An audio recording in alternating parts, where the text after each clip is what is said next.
காலம் என்னும் நூலிலே எங்கு பேசும் பொம்மைகள் ஆடுது. பாவம் ரெண்டு பொம்மையும் விடும்,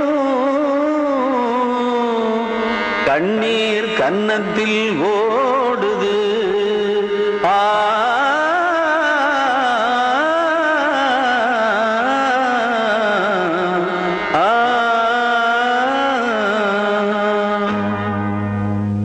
அம்மா என்னும் வார்த்தைதான் பல அர்த்தம் சொல்கிற வாக்கியம்.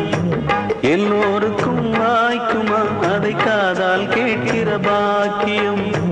தேவன் தரும் தாய்மைதான் வேண்டாம் எனும் பெண்மைதான் ஒரு விந்தையானதே. அம்மா என்னும் வார்த்தைதான் பல அர்த்தம் சொல்கிற வாக்கியம். எல்லோருக்கும் வாய்க்குமா அதை காதால் கேட்கிற பாக்கியம்.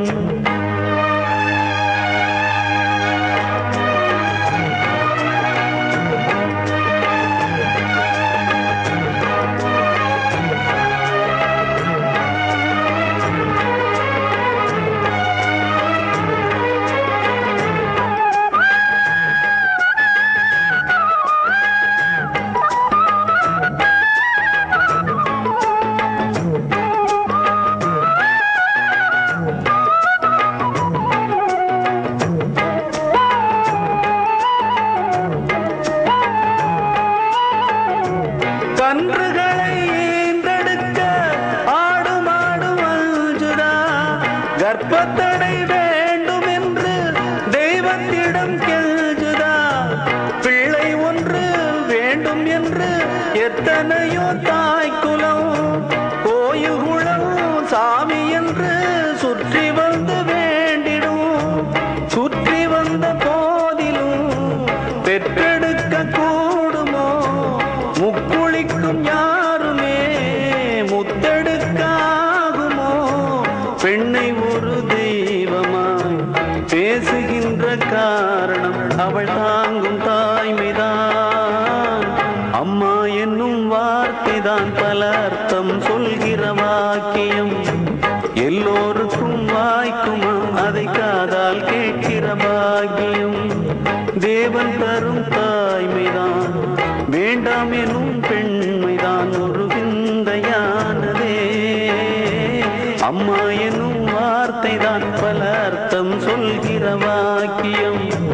எல்லோருக்கும் வாய்க்குமா அதை காதால் கேட்கிற பாக்கியம்.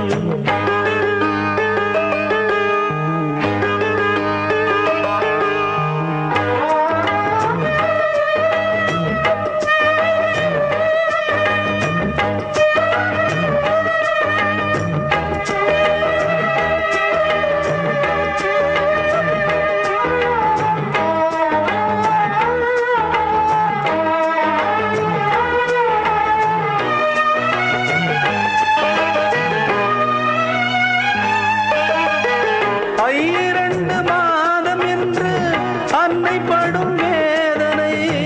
கையிரண்டில் தேனை அள்ளி கொண்டு வரும் சாதனை. சோறும் இன்றி நீரும் இன்றி சாம்பல் தின்ன தோன்றலாம். தித்திக்கின்ற முத்தங்களை பிள்ளையிடம் வாங்கலாம். பச்சை வண்ண தார்விடும் வாழை மரம் சாய்ந்திடும். முத்துக்களை ஈந்திடும் சிப்பிகளும் மாய்ந்திடும். பிள்ளைகளை தாங்கிடும் பெண்மை உயிர் வாழ்ந்திடும். இது தேவன் தீர்ப்பு தான். அம்மா என்னும் வார்த்தைதான் பல அர்த்தம் சொல்கிற வாக்கியம். எல்லோருக்கும் வாய்க்குமா அதை காதால் கேட்கிற பாக்கியம். தேவன் தரும் தாய்மைதான் வேண்டாம் எனும் பெண்மைதான் ஒரு விந்தையானதே. அம்மா எனும் வார்த்தைதான் பல அர்த்தம் சொல்கிற வாக்கியம். எல்லோருக்கும் வாய்க்குமா அதை காதால் கேட்கிற பாக்கியம்.